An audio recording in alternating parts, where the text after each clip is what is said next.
Reverendo Ageu, uma pergunta, eu sei que o senhor vai ficar aí um pouco irritado, né? Mas, a gente tem que fazer. Não é verdade que entre nós, que eu também sou presbiteriano, né? Okay. Entre nós presbiterianos e batistas tradicionais, metodistas, né? A gente está sempre meio predisposto a não acreditar nas coisas, assim, a gente é meio incrédulo, não é? É verdade. É verdade. Às vezes esse temor de que seja algo enganador até pode nos fazer deixar de acreditar em coisas que são verdadeiras, né? Eu, como presbiteriano, já vi milagres acontecerem, já vi pessoas sendo curadas e, de fato, a gente tem que estar aberto para não limitar Deus, como o pastor falou. Deus é poderoso, continua operando, né? A questão é a forma como ele opera, esse é o ponto. E nós estaríamos no melhor dos mundos se só Deus tivesse poder para fazer essas operações de milagres. O próprio Deus estabeleceu na palavra que haveriam espíritos enganadores, falsos profetas, né? O próprio texto de 1 Coríntios 12 fala lá de discernimento de espíritos. E em 1 João capítulo 4, o apóstolo diz para nós não darmos crédito a todos os espíritos, mas provarmos os espíritos para ver se eles procedem de Deus. Então esse é o problema, né? Porque às vezes nós vemos uma manifestação, por exemplo, lá em Toronto, depois do riso do Espírito, e no YouTube dá para pegar, né, as gargalhadas, ocorreu o urro do Espírito, em que o indivíduo ficava de quatro no chão, como se fosse um leão, urrava como se fosse um leão de Judá. E depois houve o vômito do Espírito, né, que não precisa nem explicar.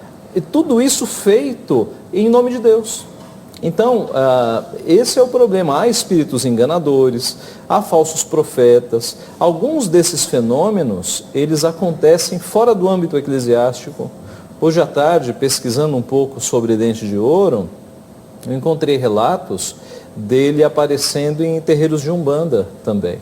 Então, é uma coisa muito Mas aí complicada. a gente vai falar que é o diabo imitando. É verdade, tem essa argumentação, né? Mas a Bíblia diz que Deus não é Deus de confusão. Então, se vem algo que gera tanta confusão no povo de Deus, de fato deve atrair a nossa desconfiança.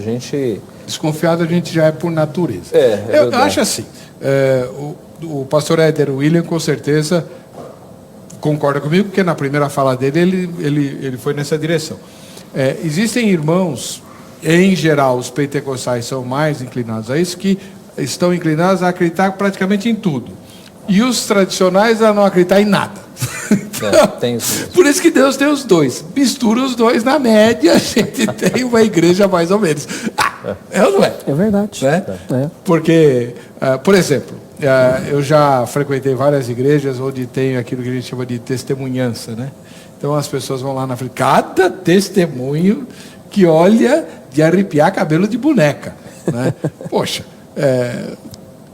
E é sempre assim, quando os testemunhos são muito fortes, é assim, eu conheço uma vizinha cuja tia tem um parente que na igreja deles aconteceu tal coisa, quer dizer, diz que eu ouvi falar, né?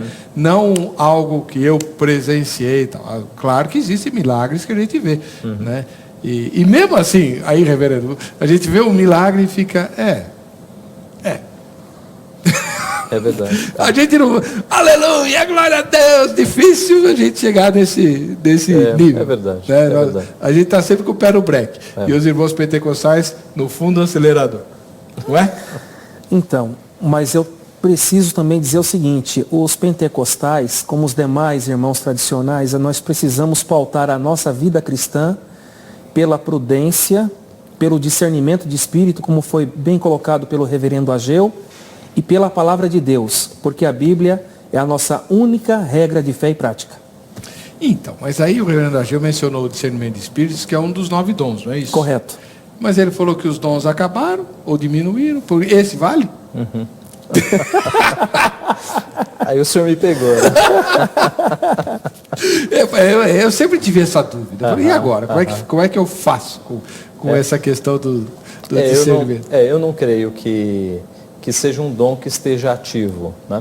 Agora, como João ele abre isso para um público maior, porque João não está falando de dons lá em 1 João 4. Certo. Ele Vale mais do que ele está ele falando diz. para a igreja inteira, provai os espíritos para ver se procedem de Deus. Então eu entendo como uma recomendação para todo o povo. Tá? Certamente. Em João, com certeza. E aí como é que a gente prova os espíritos?